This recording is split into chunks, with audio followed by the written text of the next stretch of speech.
Okay, good afternoon again. As discussed, for this day, we will discuss yung continuation natin for the week 12, and after natin ma-discuss yung two-way ANOVA, we will proceed tayo din sa discussion natin for the week 13, which is the correlation. So last time, record lang tayo with our discussion last time. Last week discussion or last week discussion, we have these two topics, which is the F distribution and also the one-way ANOVA. Kasi kaya natin diniscuss si F distribution, di ba? Kasi connected siya with the one-way ANOVA. And also known nga, yung si analysis of variance is also known as ANOVA, which is ito yung na-discuss natin again before. And we also discussed the extension of this kasi we only discussed before the Z test, which is the Z distribution, and hindi pa natin na-discuss si T distribution, kaya medyo pinahapyawan natin. And also, in solving the analysis of variance, kailangan din natin si hypothesis testing. So last time, nag-discuss din tayo, which is yung application with the null hypothesis and also the alternative hypothesis. Na-discuss din natin siya last time as a recall. And then, after natin siya, we have the one-way ANOVA, which is we also discussed last time. And for today, yun yung sabi ko is, we will discuss the two-way ANOVA. Pero, balikan lang ulit natin ano ba yung meaning ng two-way ANOVA. For this, sabi natin, ang example natin is when a company wants to compare the employee productivity based on two factors. So kaya siya two-way ANOVA kasi we have the two independent variables. And another example, for example, on the working hours and working condition if a company wants to compare the productivity. And then, yun nga, so for the two-way ANOVA. And in comparison before, we also get the mean and the total value, di ba, before. And also yung mga, may mga average din tayong kinuha for the one-way ANOVA. Dito rin naman, meron din tayong kukunin na total, mean, and the total and the mean. For example, here, we have yung given natin as yung row natin and also the population. Hindi na tayo maglalagay muna ng value, pero meron lang tayo ditong as assumption for each variable. Let's say ito yung x natin. So we have the row and also the column. O kaya siya meron siyang x11. And then for this naman, x12, it signifies na yung row natin is a first row, kaya meron tayong 1. And then second column siya, kaya naka 1, 2. And also, dito naman, and so on na siya, kaya siya nakalagay na J. Let's say, pwede tayo magkaroon kasi ng third column or fourth column. Yan. And for example naman, dito naman tayo. So we have the x21. Ibig sabihin naman ito is we have the second column, second row natin, which is ito, pangalawang row, and first column siya, kaya x21. And then for the x22 naman, same lang siya, second row, and we have the second column, and so on. And for the others naman, let's say kukunin natin yung total ng first column. Itong first column na to, ang assumption natin is T1. And for the second column, assumption natin is T2. And for the mean, ang mean naman natin is the average. So yung average, let's say, dito sa first column natin is we have 2. For example lang, we have 2. So we will divide it by 2 para makuha natin si mean. And same lang din kay itong x2 na to, x.2 na to. And for this side naman, same lang naman siya. Since dito, ang kinukuha natin na total sa baba is the column, itong side naman na to, ang kinukuha natin na total is the row. Itong row na to. So kapag mayroon tayong T1 daw, ang row na kinukuha niya is first row. And then for the next T2 naman natin, ang kinukuha niya naman na total is the second row. And for the mean, let's say, ang given natin is we have four numbers sa first row natin. So, i-divide lang natin by 4 yung value yung total value para makuha natin yung mean. And also, for the x2, same lang siya nang gagawin. If ever na meron tayong 4 na numbers sa row 2 natin, divide by 4 lang yung total para makuha natin si mean. And same with the one-way ANOVA. Meron din tayo given na source of variation. We also have the sum of squares, the degree of freedom, and also yung mean square natin, and also yung sa F distribution natin or the value for the computed F natin. So for this, for the two-way ANOVA, we will use different sorts of variations, which are as follows. We have here yung row and yung column natin, and also yung error natin. And yung last natin is yung total. And then for the sum of squares, kapag meron daw tayo base sa row, we have the SSR. And for the column, we have SSC. For the error, we have the SSE. And for the total, we have SST. And then for the computation naman ng degrees of freedom naman natin, we have yung R-1 or yung row -1 natin dito. And we have for the column, in computing the degrees of freedom for the column, we have C-1. And for the error, we will multiply C-1 by R-1.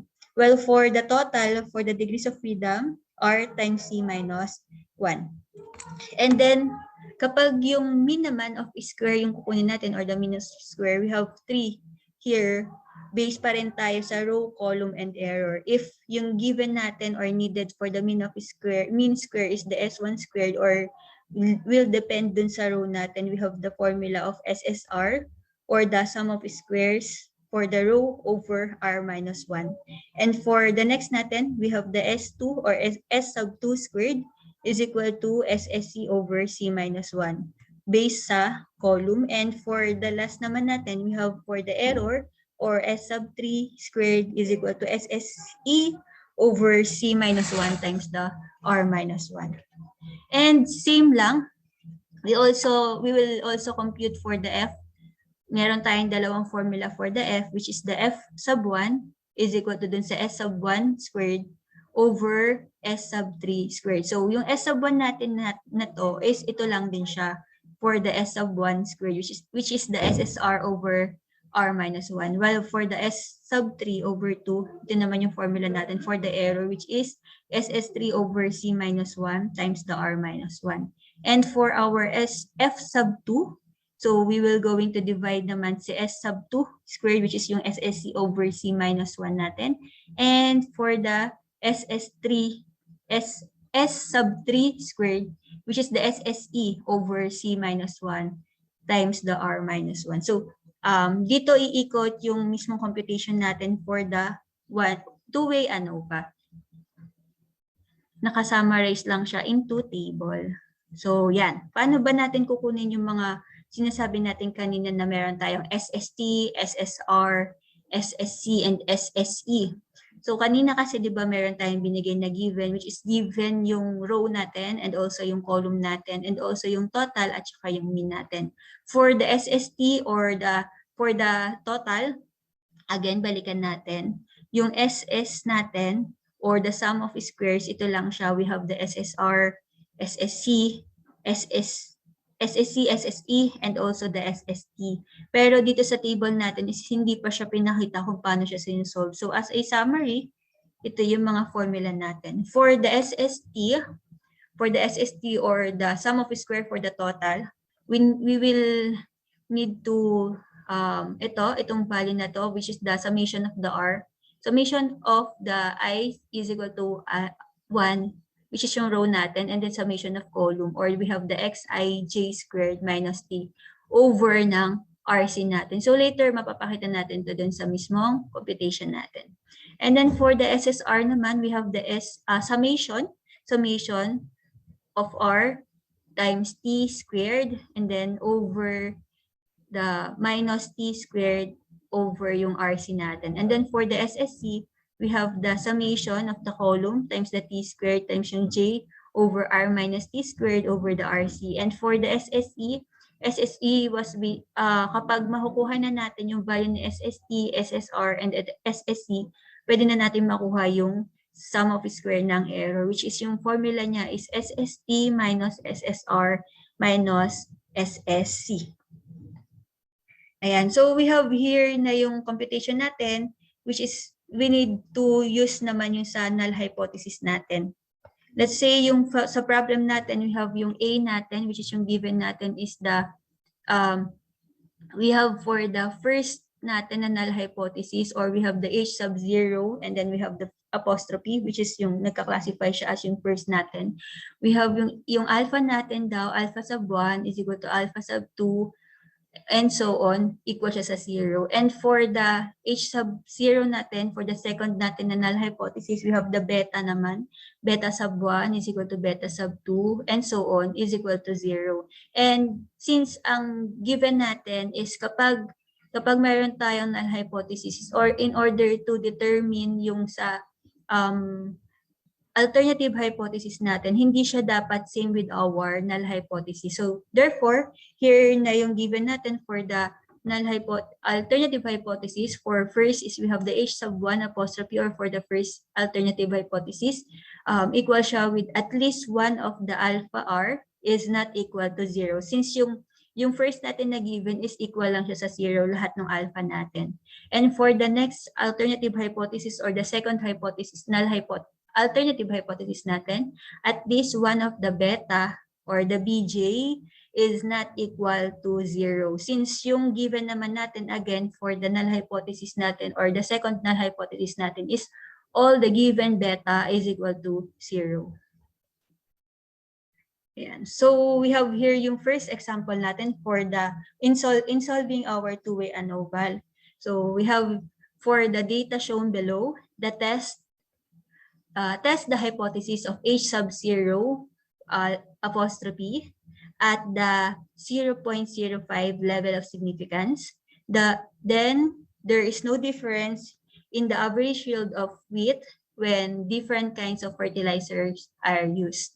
Also test the hypothesis of H sub 0 po ito, for the second H sub 0 or the null hypothesis, that there is no differences in the average yield of 3 varieties of wheat. So we have the given here. So we have 4 fertilizer treatment, which is the T1, T2, T3, and T4. While for the variety of wheat, we have the V1, V2, and then V3.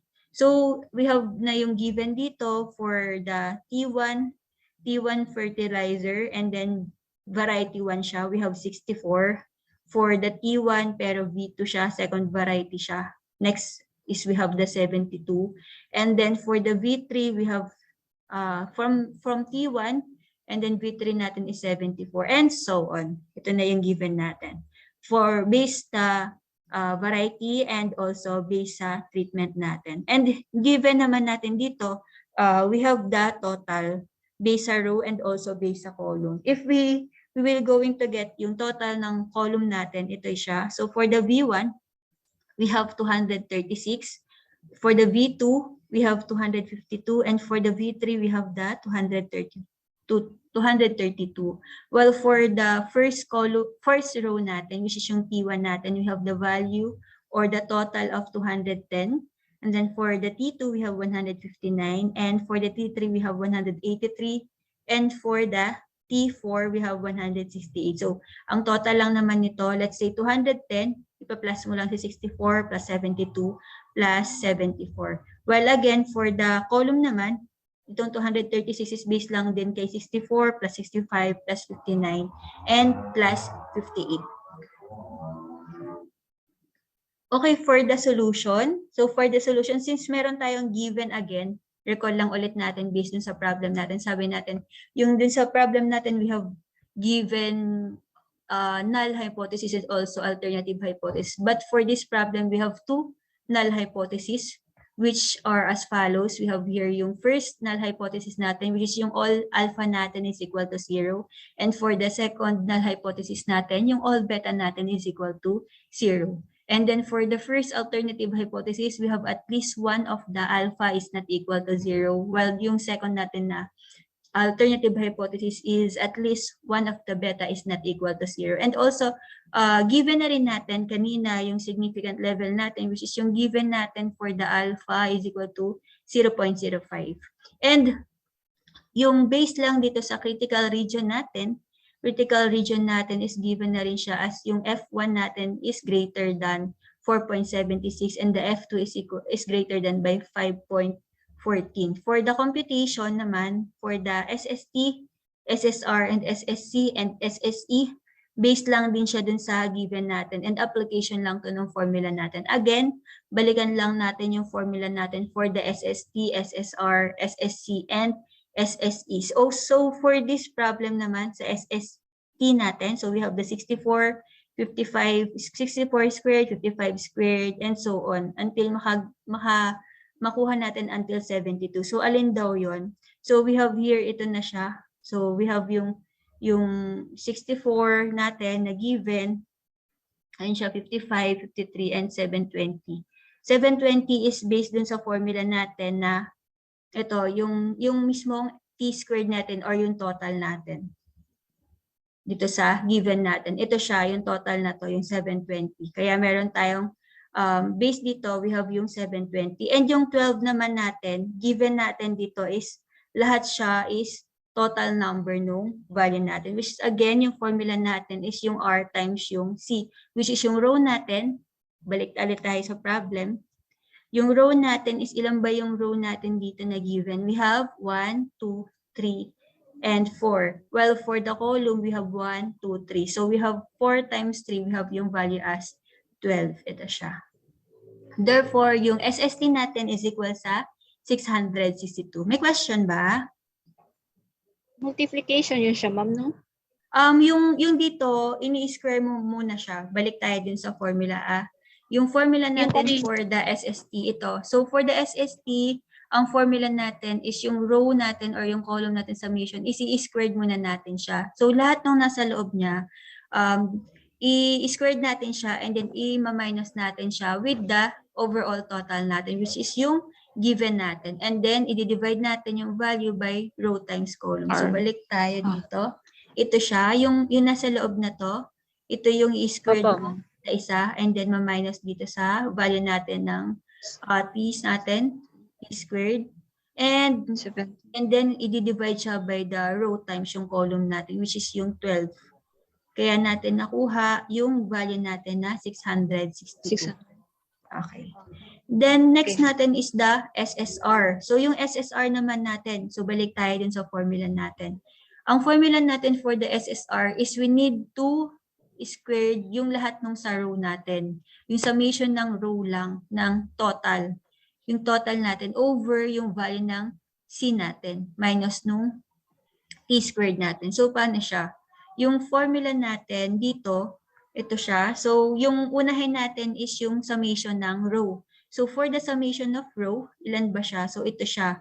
Diba? Yung row natin is we have the T1, T2, T3, and also the T4. So, summation nito. So, ito yung total. Total of T1, total of T2, total of T3, and total of T4. So, we have here yung 210 squared kasi squared natin siya plus 159 squared plus 183 squared plus 162.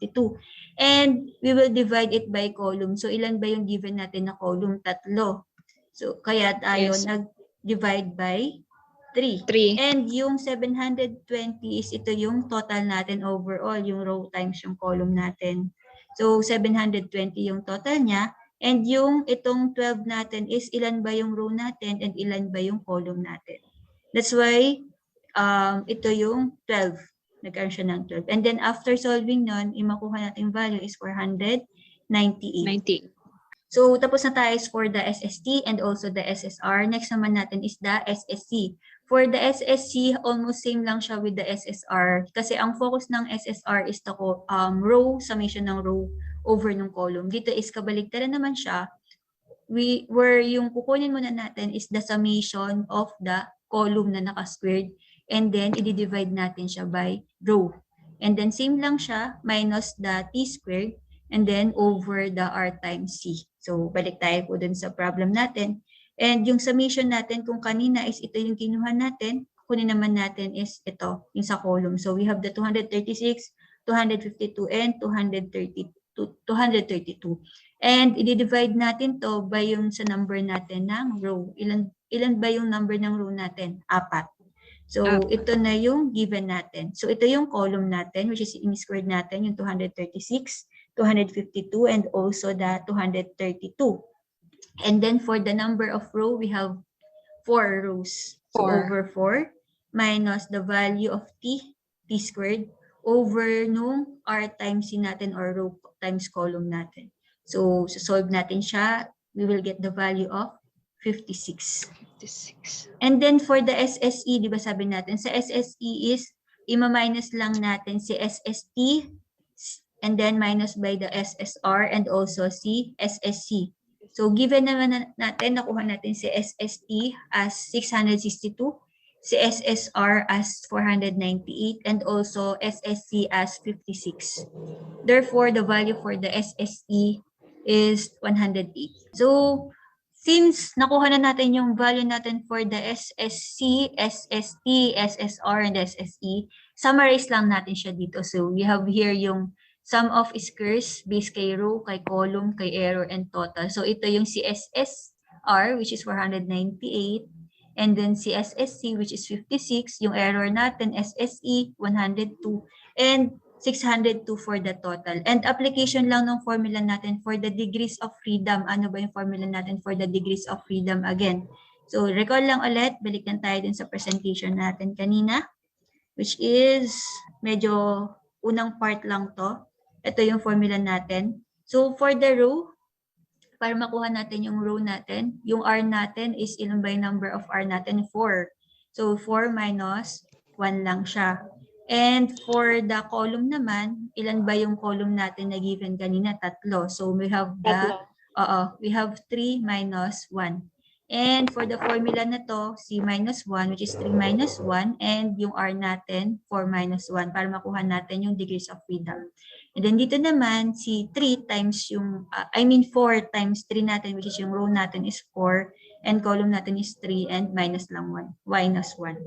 And after nun, i-divide lang natin si sum of squares kay degrees of freedom para makuha natin si mean of square. And then, compute lang natin yung F natin, which is i-divide natin si SSR, S1 squared, ito, into S3 squared. And then for the F2, i-divide lang natin si S2 squared over the S3. So, balik lang tayo dun sa computation natin for this problem. Ayan. So, in application lang ng mga formula natin, ito is for the degrees of freedom natin with row. And then for the column, which is ito yung 4 minus 1 natin. And then for the column is, ito yung 3 minus 1 natin. And then for this naman, yung di ba computation natin is we have yung column minus 1 and times the row minus 1. Kaya tayo nakakuha ng value ng 6. And then for the total is yung row times column natin minus 1. So 12 minus 1 lang to. Kaya nagkaroon tayo ng degrees of freedom of 11.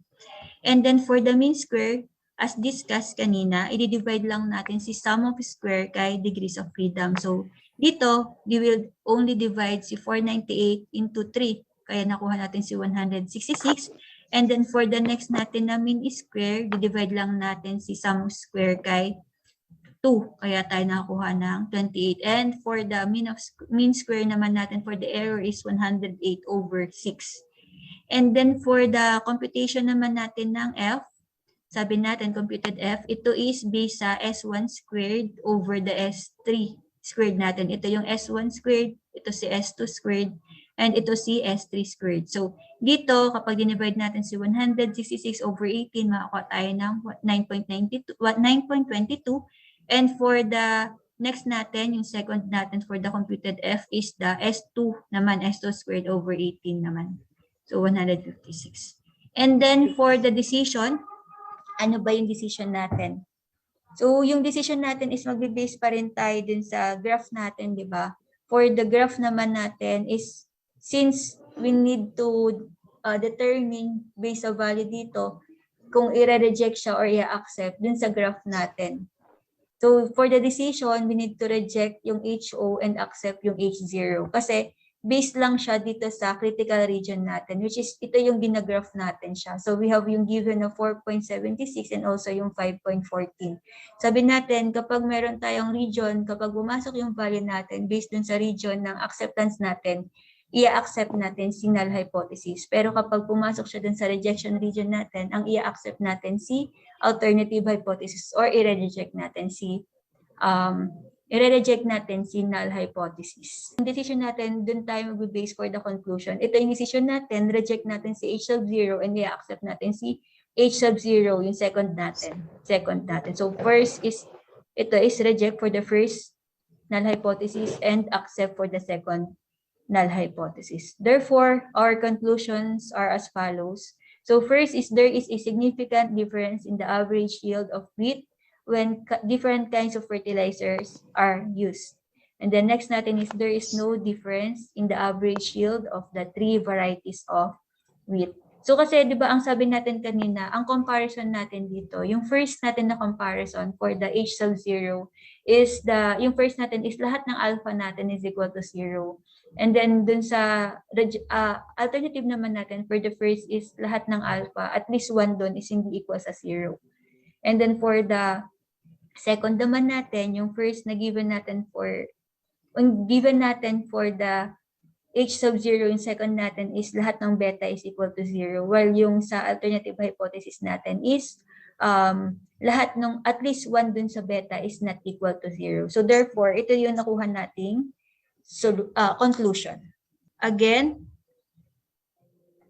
we have here yung for the ANOVA table for two-way with interaction lang din siya. So almost the same lang din to dun sa discussion natin, pero ipapakita ko lang din yung mismong table natin.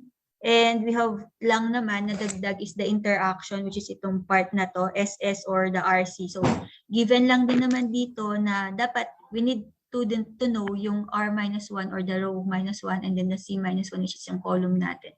Same computation lang before, nagkaroon lang tayo ng N, which is yung N dito is the sample size. Given lang siya. And as is lang naman, same lang naman tayo sa discussion natin kanina. Additional computation lang to. Okay? So,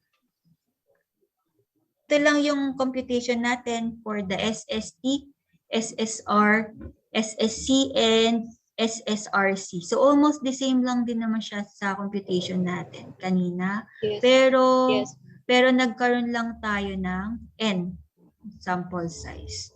And for the SSE, nadagdagan siya ng SSRC. So, ano ba ang pinagkaiba niya?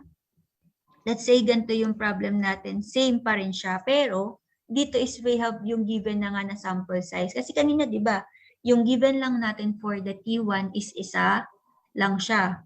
Basis natin is isa lang din yung V1 natin for T1. Isang given lang. Pero for this problem, each natin, we have yung T1 pero tatlo yung sample niya in comparison with V1.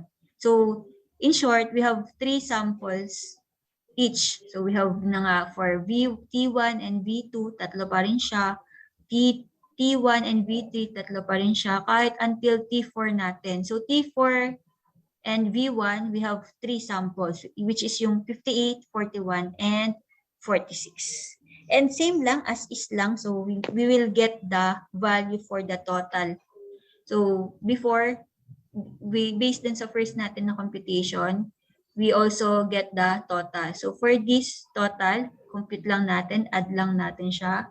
So we have 723 for V1, we have 736 for V2, and we have 651 for V3. Well, for the T1, ito siya, lahat ng sa T1 natin, we have 607. For the T2, ito, yung buo na to, we have 510, and T3 is 527, and T4 is 466. And then for the overall total natin, either ito or yung row natin or yung column natin, we have 2,110. And then we also have 5%. We also used this before with our first problem. Same lang din dito, which is we have 5% level of significance that has the following hypothesis. So we have 3 given. For our first null hypothesis, we have there is no difference in the average yield of wheat when different kinds of fertilizer are used. And then next natin na category for the second null hypothesis is there is no difference in the average yield of the 3 varieties of wheat. And then for the third null hypothesis, we have there is no interaction between the different kinds of fertilizer and the different varieties of wheat. So for this naman, Since kanina, given lang natin is dalawa, dito naman is we have 3 null hypotheses. So, in short, we will use this in order for us to have the decision and also the conclusion. Ayan. So, for the null hypothesis, again, hindi siya dapat same with our alternative hypothesis. So, for this naman, same lang siya with our, itong part na to. So, naka-equal lang siya dito. So, for the first null hypothesis, we have all alpha is equal to 0. And then, for the second null hypothesis, we have beta. All beta is equal to 0. And then, dito naman sa third naman natin, for the third null hypothesis, so comparison na siya, included na si alpha and beta, equal siya sa lahat ng alpha times ng beta natin, or equal siya sa 0. And for the alternative hypothesis, which is yung first alternative hypothesis natin, at least one of the alpha is not equal to 0. And for the second naman, at least one of the beta is not equal to 0. And for the last is at least one of the alpha beta is not equal to 0. And also yung significant level natin na given, which is the alpha is equal to 0.05. And yung given natin for the critical region, again, is almost the same with our first problem. We have yung, for the letter A, we have f sub 1 is greater than 3.01. For the letter B, we have f sub 2 greater than or equal by 3.40. And for the letter C, we have f sub 3 greater than 2.51. And same lang for the computation, we will going to get the SST, SSR, SSC again, and the SST. So, for the SST lang, since yung computation natin, balik lang again tayo with our formula. The formula for the SST is, for the SST is we need to get the summation of row, summation of column, and also the summation of the sample size. And then i-squared natin siya minus the t-squared, and then over by the RCN, or row times column times the n. So for the solution, ito na siya. So we have na yung value, which is yung naka-squared na siya, and minus nung 210 natin, which is yung 2,110, which is yung overall total natin, and then yung row times column times yung sample natin, which is yung sample size, which is 36. And then after na application natin for the computation or the formula for the SST, we will get the value of 3,779. The formula for the SSR again is ito. So yung kukunin lang natin muna is the summation ng R natin, t squared, over the C times N minus yung t squared over yung RCN natin. So paano siya? And yung SSC natin, so dito naman, column naman yung kukunin niya, t squared, then over Rn minus t squared, and then over RC. So, paano yung computation? Ito lang siya. So, in application lang, we have yung 607. Ito siya, yung sa total natin ng T1, or yung total for the row natin, which is yung T1, and then T2, T3, and T4. So, 607 squared, 510 squared, 527 squared, and also 466. And then, yung value natin sa 9, kung ilan yung mismong, yung sa isang, yung di ba we have yung per column, we have 3 values. Kaya meron tayong 3. And then 2,110 again is based dito. And yung 36 is the row times column times the sample size. And then for the SSC naman, we have yung value of 723, which is yung sa total naman ng column natin. So we have yung total ng column for the V1, which is yung 723. For the V2, we have 736. Ito din siya. And then for the V3, we have 651. Lahat lang ito is we will going to square. And ito is yung row natin. So we have yung row times yung column, which is yung 12, the value of 12. And ito again is the total, and yung row times column times the sample size. And for the last natin, yung SSC natin is based dun sa last natin na computation, which is itong SSRC natin. So correction lang for the formula. So summation lang siya, t squared over n, then minus the summation of t over cn minus the summation of t squared over rn, and so on. Kaya natin nakuha yung value na 200 plus 186, 150, 150, and over nung 3 natin, then minus 121 times 800, 121,826 minus the 124,019 plus 123,650 para makuha yung value ng SSRC. So correction po ito, SSRC siya. And then after nun, para makuha natin si SSE, since kanina ang ginagamit lang natin is SSE, SSR, and SSE, ngayon is ima-minus na rin natin including si SSRC. So minus lang 3,779 which is yung SST natin, then minus the value of SSR which is 1,157, and then minus the value of SSC which is 352, and then yung last natin which is the SSRC which is 771 para makuha natin yung value for the SSE. As a summary, ito lang siya. So we have na yung value nung nakuha natin lahat ng sum of squares, and then application lang ng degrees of freedom natin for the formula natin. Ito is the R minus 1, C minus 1, and then we have yung additional formula for the interaction which is yung row R minus 1 times the column minus 1. And for the error, ito na yung, balikan lang natin yung formula natin. For the error is RC times yung n minus 1. And for the total, we have the RCN minus 1. And ito lang, application lang again ng formula natin. Ito yung apply natin mamaya. Yung SSR, divide lang again sa the sum of squares over ng degrees of freedom natin para makuha natin yung mean of squares. And then for the computed F, lahat siya is i-divide natin by S sub 4 squared para makuha natin si F1, F2, and also the F3.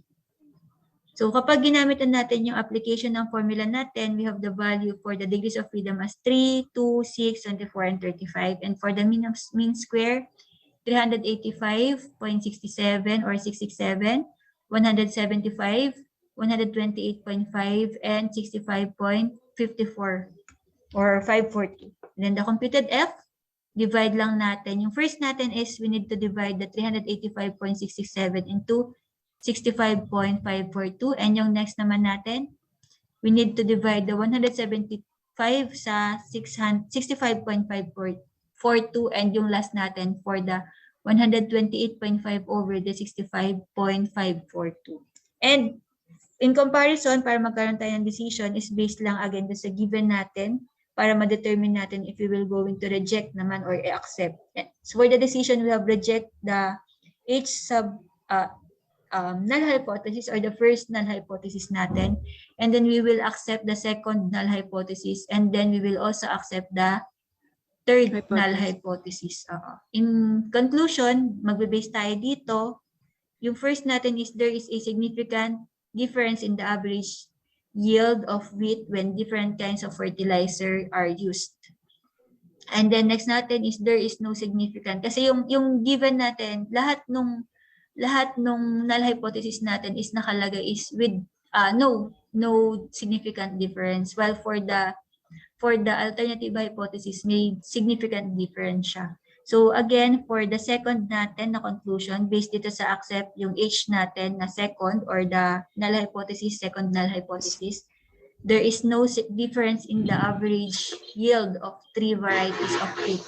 And yung last natin is for there is no interaction between the different kinds of fertilizer and different varieties of wheat. So based lang din siya dun sa natin given.